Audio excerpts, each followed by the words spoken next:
Hi friends, Tanuja and Kalyan Bigg Boss Telugu season 9 top 2 ఉన్నది వీళ్ళే.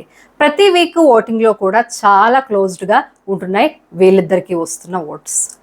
అసలు తనూజ అండ్ కళ్యాణ్ ఇద్దరిలో Bigg Boss Telugu season 9 trophy ఎవరు డిజర్వ్ చేస్తారు అన్నది ఇప్పుడు చూద్దాం. Tanuja and Kalyan journey same గా ఎక్కడా లేదు. బిగ్ బాస్ హౌస్ లో తనూజ మంచి హైప్ తో ఎంటర్ అయింది. అలానే తను ఇనీషియల్ వీక్స్ లో కూడా హౌస్ లో హైప్ పెరుగుతూనే వచ్చింది. ఓటింగ్ లో టాపే ఉండేది. హౌస్ లో టాస్క్స్ లో కూడా యాక్టివ్ గా ఉండేది. కిచెన్ లో గొడవలు, బర్నీతో బాండ్స్, ఇమాన్యుయల్ తో కామెడీ, కంటెంట్ లో ముందుండేది తనూజానే. కళ్యాణ్ జర్నీ అలా లేదు, కంప్లీట్ ఆపోజిట్. నో ఎక్స్పెక్టేషన్స్ తో హౌస్ లోకి వచ్చాడు కామనర్ గా. ఇనిషియల్ వీక్స్ లో కళ్యాణ్ కనిపించిందే తక్కువ. సెకండ్ వీక్ నుంచి నెగిటివిటీ కూడా వచ్చింది. హౌస్ లో ఫిమేల్ కంటెస్టెంట్స్ తో అతని బిహేవియర్ డీసెంట్ గా ఉండేది కాదు. ఒక్కోసారి సెకండ్ ఆర్ థర్డ్ వీక్ లో అసలు ఎలిమినేట్ అవ్వాల్సిన కంటెస్టెంట్ లక్కీగా సేవ్ అయ్యాడు. వీకెండ్ లో నాగార్జున గారు ఇచ్చిన ఇన్పుట్స్ తో గేమ్ అనేది ఇంప్రూవ్ చేసుకున్నాడు కళ్యాణ్. కానీ ఫస్ట్ 5 వీక్స్ లో చెప్పుకునేలా పెద్ద టాస్క్స్ కూడా ఏమీ ఆడలేదు. ప్లస్ వైల్డ్ కార్డ్స్ వచ్చి కళ్యాణ్ బిహేవియర్ మీద కామెంట్స్ చేయడంతో ఇంకా డౌన్ అయింది కళ్యాణ్ గేమ్ ఆ వీక్. కానీ తర్వాతే కళ్యాణ్ అసలు గేమ్ స్టార్ట్ అయింది. ఫోకస్ మొత్తం గేమ్ పైనే పెట్టుకున్నాడు. టాస్క్ బాగా ఆడుతూ తనూజాతో ప్యూర్ బాండ్ అనేది పెట్టుకున్నాడు కళ్యాణ్. చాలా కంపోజ్డ్ గా ఉండేవాడు.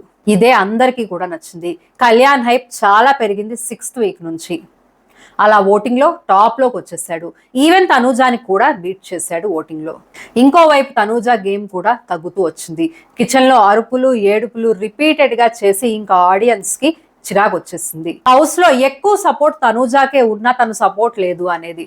అప్పుడు నిజంగా తన సపోర్టర్స్ కే షాకింగ్ అనిపించింది. ఇక వీక్ లో ఏదో ఒక ఇష్యూ అవడం, చిన్నదైనా పెద్దదైనా వీకెండ్ మాత్రం తనూజానే పాయింట్ అయ్యేది. తనూజాకే తిట్లు పడేవి. Tanuja game and voting down అవుతూ వచ్చింది. ఇక్కడ తనూజ సెకండ్ ప్లేస్ కి వెళ్ళడం అండ్ కళ్యాణ్ ఫస్ట్ ప్లేస్ కి రావడంలో కీ రోల్ అనేది ప్లే చేసిన వాళ్ళు ఇద్దరున్నారు. ఒకటి Bigg Boss team. Initial weeks లో తనూజ చుట్టూ గేమ్ తిరిగేది. దానివల్ల బయట తనూజ బిగ్ బాస్ ముద్దు బిడ్డ అనే టాక్ అయితే వచ్చేసింది. ఆ టాక్ పోవాలని అండ్ నెక్స్ట్ సీజన్ లో మళ్ళీ కామనర్స్ రావాలి అని తనూజాని కావాలని నెగిటివ్ చేశారు. తనూజాకి పాజిటివ్ అయ్యే ఎన్నో క్లిప్స్ మెయిన్ ఎపిసోడ్ లో వేసేవాళ్లే కాదు. ప్లస్ కళ్యాణ్కి హైప్ వచ్చేలా ఎపిసోడ్స్ ఉండేది. కళ్యాణ్ చేసిన మిస్టేక్స్ కొన్ని ఉన్నాయి, లైక్ బీప్ వర్డ్స్ అనేది యూస్ చేయడం, టికెట్ టు ఫినాలే టాస్క్ లో బ్యాడ్ స్ట్రాటజీ యూస్ చేయడం లాంటివి.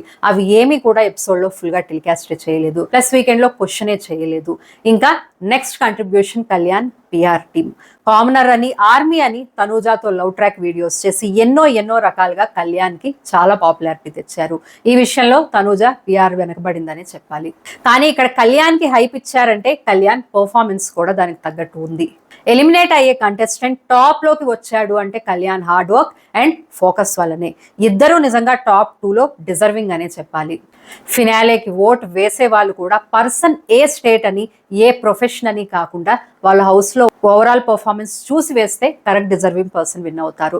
ఇది వరకు సీజన్స్ లో తెలుగు వాడని, రైతు బిడ్డని సింపతితో మాత్రం ఓట్స్ వేయకండి. మీరు ఎవరు డిజర్వింగ్ అనుకుంటున్నారో నాకు కామెంట్ సెక్షన్ లో చెప్పండి.